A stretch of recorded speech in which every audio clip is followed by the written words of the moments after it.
fast, okay? Just watch. So today I'm going to talk about how to make America wealthy again. Have to do it. We're 30 miles from Steel City. Pittsburgh played a central role in building our nation. The legacy of Pennsylvania steelworkers lives in the bridges, railways, and skyscrapers that make up our great American landscape. But our workers' loyalty was repaid, you know it better than anybody, with total betrayal. Our politicians have aggressively pursued a policy of globalization, moving our jobs, our wealth, and our factories to Mexico and overseas. Globalization has made the financial elite who donate to politicians very, very wealthy. I used to be one of them. Hate to say it, but I used to be one. But it's left millions of our workers with nothing but poverty and heartache. When subsidized foreign steel is dumped into our markets, threatening our factories, the politicians have proven, folks, they do nothing.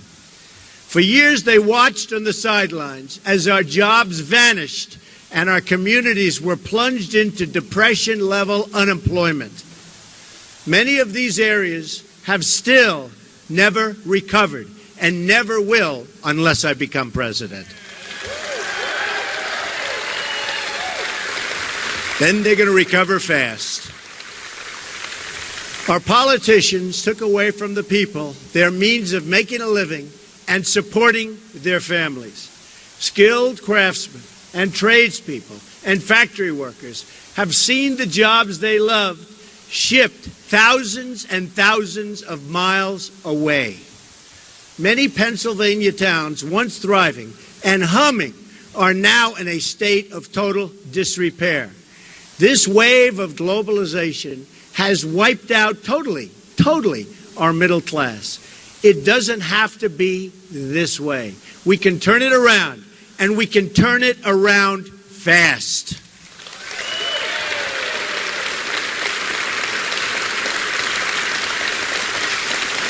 But if we're going to deliver real change, we're going to have to reject the campaign of fear and intimidation being pursued by powerful corporations, media elites, and political dynasties. The people who rigged the system for their benefit will do anything and say anything to keep things exactly the way they are. The people who rigged the system are supporting Hillary Clinton because they know as long as she is in charge, nothing's going to change. The inner cities will remain poor. The factories will remain closed. The borders will remain open. The special interests will remain firmly in control. Hillary Clinton and her friends in global finance want to scare America into thinking small. And they want to scare American people out of voting for the better future. And you have a great future, folks. You have a great future. These people have given her tens of millions of dollars. My campaign has the absolute opposite message. I want you to imagine a much better life and a life where you can believe in the American dream again. Right now, you can't do that.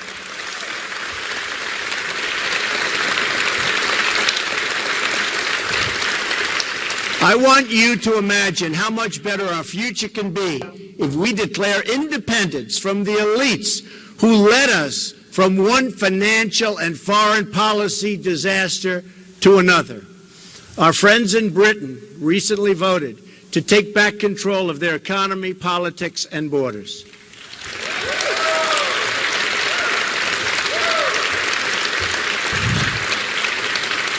I was on the right side of that issue, as you know, with the people. I was there. I said it was going to happen. I felt it. While Hillary, as always, stood with the elites, and both she and President Obama predicted that one, and many others, totally wrong. Now it's time for the American people to take back their future. We're going to take it back.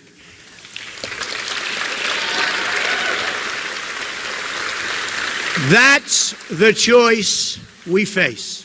We can either give in to Hillary Clinton's campaign of fear, or we can choose to believe again in America.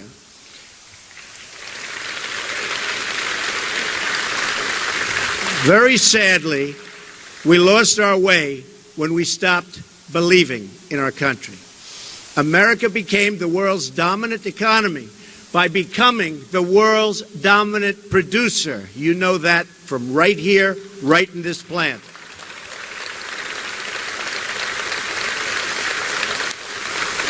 The wealth this created was shared broadly, creating the biggest middle class the world has ever known. But then America changed its policy from promoting development in America, in America, to promoting development in other nations. That's what's happening, and that's what's happened. We allowed foreign countries to subsidize their goods, devalue their currencies, violate their agreements, and cheat in every way imaginable. And our politicians did nothing about it. Trillions of our dollars and millions of our jobs flowed overseas as a result. I have visited cities and towns across this country where a third or even half of manufacturing jobs have been wiped out in the last 20 years. Today we import nearly 800 billion more in goods than we export. Can't continue to do that. This is not some natural disaster. It's a political and politician-made disaster. Very simple. And it can be corrected. And we can correct it fast when we have people with the right thinking right up here. It is the consequence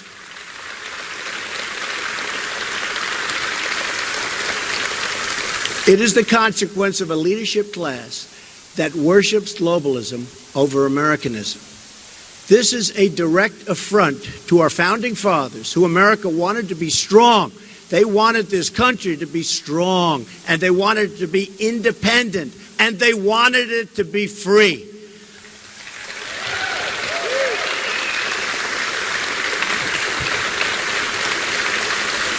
Our founding fathers understood trade much better than our current politicians, believe me.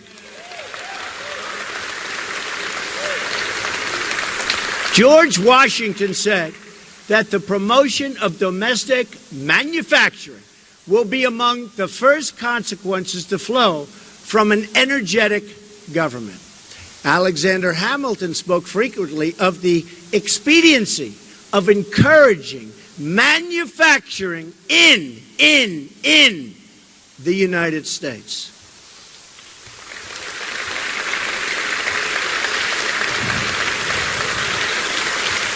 And listen to this.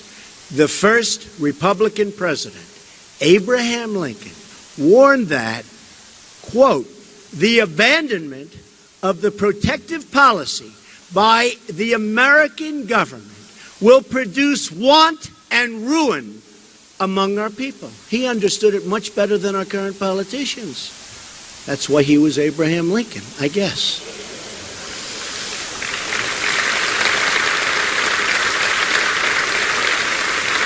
Our original Constitution did not even have an income tax. Instead, it had tariffs emphasizing taxation of foreign, not domestic, production. Yet today, 240 years after the Revolution, we've turned things completely upside down. We tax and regulate and restrict our companies to death. And then we allow foreign countries that cheat to export their goods to us tax-free. How stupid is this? How can it happen? How stupid is this? As a result, we have become more dependent on foreign countries than ever before. Ladies and gentlemen, it's time to declare our economic independence once again. That means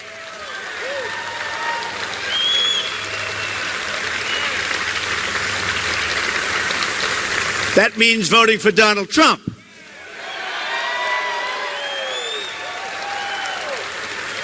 I'll do it, no doubt about it, not even a little doubt.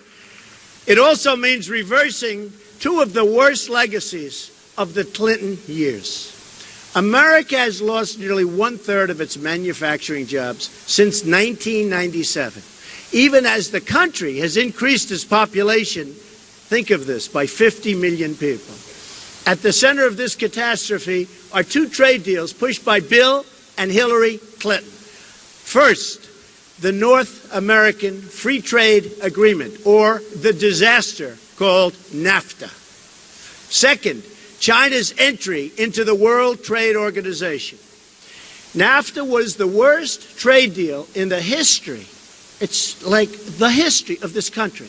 And China's entrance into the World Trade Organization has enabled the greatest job theft in the history of our country. It was Bill Clinton who signed NAFTA. People don't remember. In 1993, and Hillary Clinton who supported it. And the havoc that it wreaked after he left office was unbelievable. It was also Bill Clinton who lobbied for China's disastrous entry into the World Trade Organization, and Hillary Clinton who backed that terrible, terrible agreement. Then, as Secretary of State, Hillary Clinton stood by idly while China cheated on its currency, added another $1 trillion to our trade deficits, and stole hundreds of billions of dollars in our intellectual property.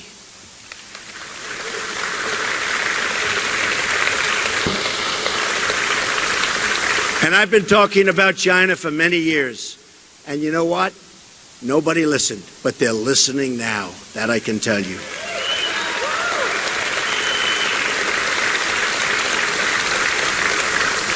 The city of Pittsburgh and the state of Pennsylvania have lost one-third of their manufacturing jobs since the Clintons put China into the WTO. 50,000 factories across America have shut their doors in that time. And this factory, because of your great owners, Gabe and Gloria, it's hanging in, hanging in. But they just told me it's not easy. Almost half of our entire manufacturing trade deficit in goods with the world is a result, and it's the result, of trade with China. It was also Hillary Clinton, as Secretary of State, who shoved us into a job-killing deal with South Korea. As reported by the Economic Policy Institute in May, this deal doubled our trade deficit with South Korea and destroyed nearly 100,000 American jobs. As Bernie Sanders said, Hillary Clinton voted for virtually every trade agreement that has cost the workers of this country millions of jobs.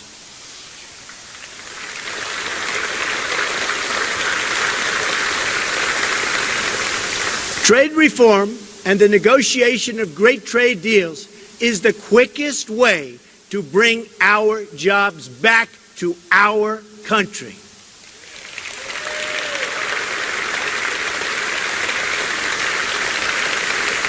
To understand why trade reform creates jobs, and it creates a lot of them, we need to understand how all nations grow and prosper. Massive trade deficits subtract directly from our gross domestic product. From 1947 to 2001, a span of over 5 decades, our inflation-adjusted gross domestic product grew at a rate of 3.5%. However, since 2002, the year after we fully opened our markets to Chinese imports, that GDP growth rate has been cut in half.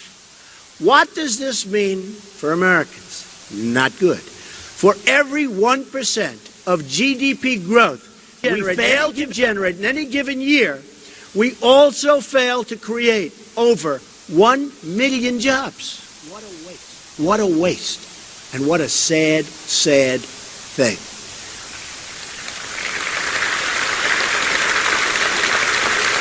America's job creation deficit, due to slower growth since 2002, is well over 20 million jobs.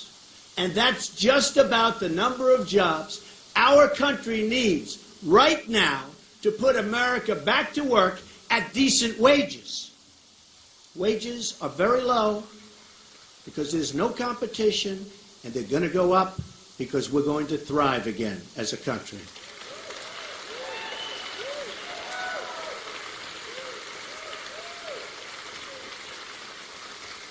The Trans-Pacific Partnership is the greatest danger yet. The TPP, as it's known, would be the death blow for American manufacturing. It would give up all of our economic leverage to an international commission that would put the interests of foreign countries above our own. It would further open our markets to aggressive currency cheaters. Cheaters, that's what they are, cheaters. They're not playing by the rules, they're cheating. It would make it easier for our trading competitors to ship cheap, subsidized goods into United States markets while allowing foreign countries to continue putting up barriers in front of our exports, which is what they do. It's very hard to export to their countries. They make it very difficult. We, on the other hand, come on in, everybody, come on in. Bad leadership. The TPP would lower tariffs on foreign cars while leaving in place the foreign practices that keep American cars from being sold overseas. That's not all. Mark my words. China will enter the TPP through the back door at a later date. They are watching. They are studying. They're not in it now, but they're going to be in it. If it's good, they'll be there. By the way, if it's no good, they'll pass. It's the same way, always is. The agreement would also force American workers to compete directly against workers from Vietnam, one of the lowest wage countries on earth.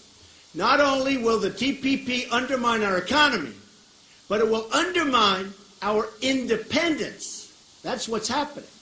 The TPP creates a new international commission that makes decisions the American people are no longer given the right to veto.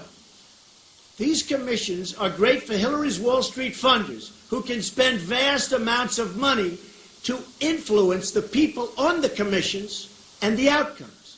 It should be no surprise, then, that Hillary Clinton, according to Bloomberg, took a leading part in drafting the Trans-Pacific Partnership. Please remember that, especially in November.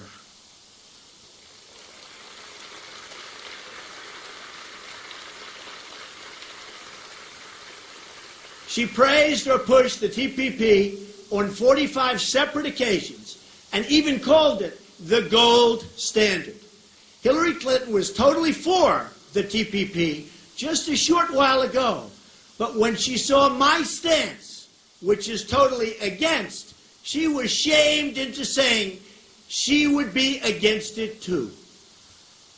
And I will tell you, it was the same shame that she had recently, where she was sort of forced into saying radical Islamic terrorism, which she didn't want to say, but she was shamed into that one.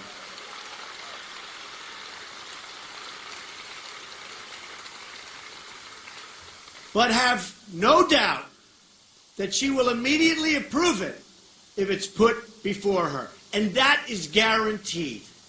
Guaranteed. She will do this just as she's betrayed American workers for Wall Street and throughout her career, her whole career. She has betrayed the American worker. She's trying to put on a good front now. She will betray you again. Her career and her husband have signed so many disasters, and never, ever forget NAFTA. Just never, ever forget it, because you know what it's done, and I know what it's done. And in touring, I've seen the devastation that it's left behind. Here's how it would go. She would make a small token change, declare the TPP pact fixed, and ram it through, and you will suffer. That's why Hillary is now only saying she has problems with TPP in its current form. You know what that means. That means like they'll make a little two-word change and she'll fix it and she'll feel great. But she says in its current form. She can rush to embrace it again, and she will at the earliest opportunity. If the media doesn't believe me, I have a challenge for you and Hillary. Ask Hillary if she's willing to withdraw from the TPP her first day in office and unconditionally rule out its passage in any form.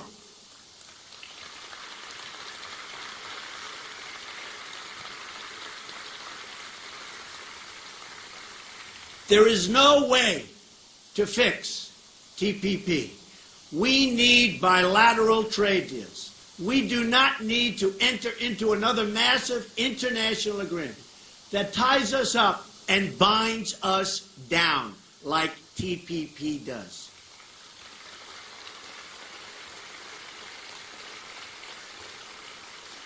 A Trump administration will change our failed trade policies, and I mean quickly.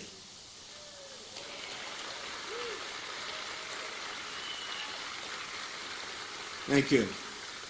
Here are 7 steps I would pursue right away to bring back our jobs. Number 1, I am going to withdraw the United States from the Trans-Pacific Partnership, which has not yet been ratified.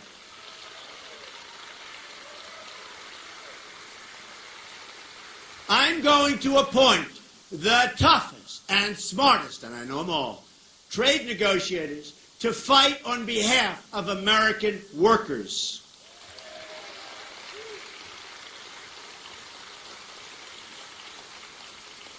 I'm going to direct the Secretary of Commerce to identify every violation of trade agreements a foreign country is currently using to harm you, the American worker.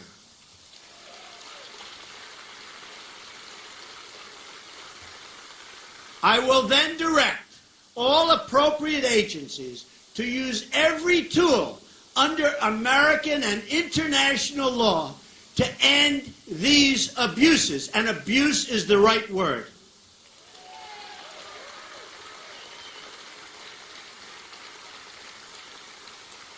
Number 4, I'm going to tell our NAFTA partners that I intend to immediately renegotiate the terms of that agreement to get a better deal by a lot, not just a little, by a lot for our workers.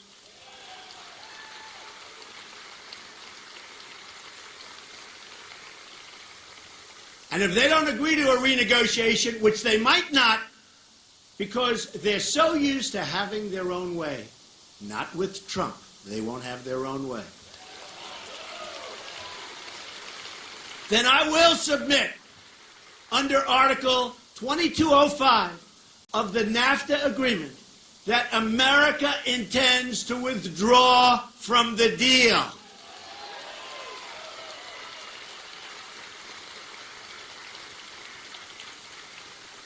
Number 5, I'm going to instruct my Treasury Secretary to label China a currency manipulator, which should have been done years ago. Any country that devalues their currency in order to take unfair advantage of the United States, which is many countries, will be met with sharply. And that includes tariffs and taxes.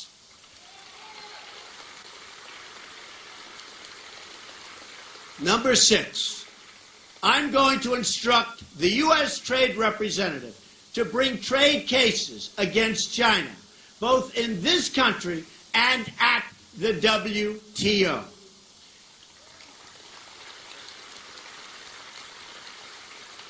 China's unfair subsidy behavior is prohibited by the terms of its entrance to the WTO, and I intend to enforce those rules and regulations, and basically, I intend to enforce the agreements for all countries, including China.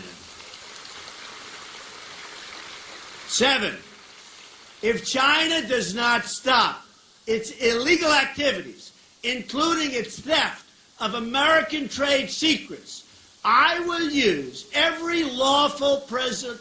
Hey, look, this is very easy. This is so easy. I love saying this. I will use every lawful presidential power to remedy trade disputes, including the application of tariffs consistent with Section 201 and 301 of the Trade Act of 1974 and Section 232 of the Trade Expansion Act of 1962. And when they say trade expansion, they're talking about other countries. They're not talking about us, because there is no expansion. They get the expansion, we get the joblessness. That's the way it works. Not going to happen anymore. President Reagan deployed similar trade measures when motorcycle and semiconductor imports threatened U.S. industry. I remember. His tariff on Japanese motorcycles was 45%, and his tariff to shield America's semiconductor industry was 100%. And that had a big impact, folks, a big impact. Hillary Clinton unleashed a trade war against the American worker when she supported one terrible deal after another. From NAFTA to China to South Korea, it doesn't matter. No matter where she went, the American worker was hurt. And you will be hurt worse than ever before if she becomes President of the United States. That I can tell you.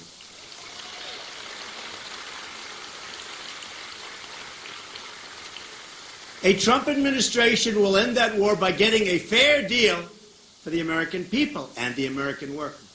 The era of economic surrender will finally be over. It'll be over. You're not going to see it anymore. Although I can't guarantee it, because after me, they'll probably start doing it again.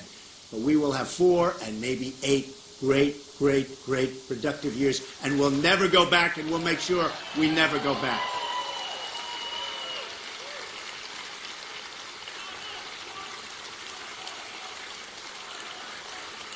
Thank you. Thank you. Thank you very much. Thank you. Thank you. Thank you very much, everybody. I appreciate it. A new era of prosperity will finally begin. America will be independent once more. Independent once more. Doesn't that sound great?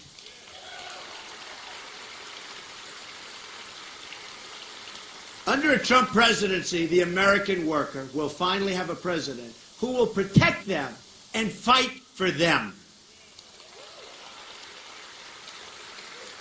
We will stand up to trade cheating. Cheating. Cheaters, that's what they are. Cheaters. We will stand up to trade cheating. Anywhere and everywhere it threatens the American job.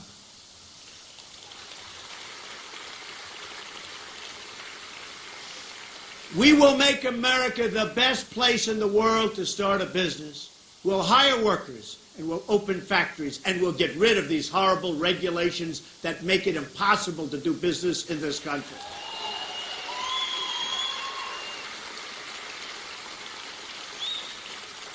This will also include massive tax reform to lift the crushing burdens on American workers and businesses. We will also get rid of all of these rules and all of these problems and all of the bureaucracy which are destroying, absolutely destroying, our job creation capacity, which we used to be the best in the world, and now we're getting close to the bottom, folks. We're getting close to the bottom. Many people think that these regulations are an even greater impediment than the fact that we are one of the highest taxed nations in the world. We're also going to fully capture America's tremendous energy capacity. This will create for our workers, and that's what we want, for our workers, growth for our economy, and begin reducing our budget deficits, which are massive. Yearly budget deficits, massive. Our trade deficits, we don't even want to talk about it. Our budget deficits are massive. Hillary Clinton wants to shut down energy production and shut down the mines, and she wants to shut down, and she said it just recently, she wants to shut down the miners. I want to do exactly the opposite.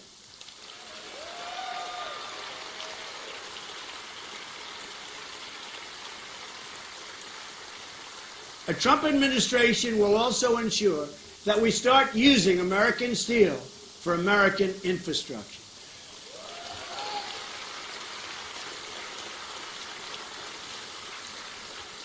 And aluminum.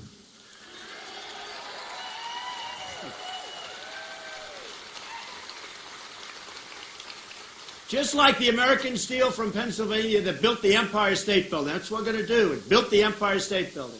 It will be American steel that will fortify America's crumbling bridges. American steel. It will be American steel.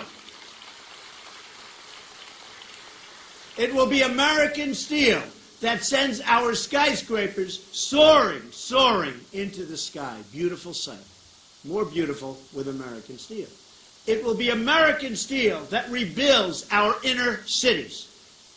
It will be American hands that remake this country, and it will be American energy mined from American resources that powers this country.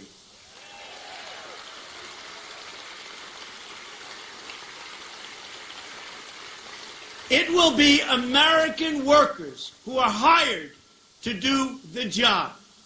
Nobody else. American workers. We are going to put American steel and aluminum back into the backbone of our country. This alone will create massive numbers of jobs, high-paying jobs, good jobs, not the jobs we have today, which everybody agrees are bad jobs. We're going to create massive numbers of good jobs. On trade, on immigration, on foreign policy, we are going to put America first again.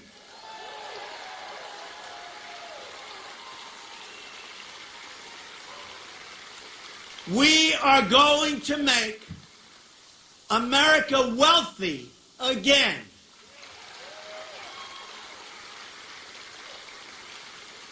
We are going to reject Hillary Clinton's policy of fear and her policy of absolute nonsense, because it's not working and it's grossly incompetent and we can't take it any longer, and we're not going to take it any longer. We are going to embrace the possibilities of change, but real change, not Obama change, real change. It's time to believe in the future. It's time to believe in each other. It's time to believe in America again. This is how we are going to make America great again for all Americans. For all Americans.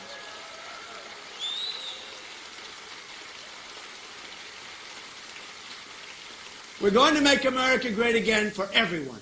Greater than ever before, and I promise you, if I become president, we are going to be working again, we are going to have great jobs again, you're going to be so happy, you're going to be proud of your president, you're going to be proud, proud, proud of our country once again. Thank you very much, I appreciate it.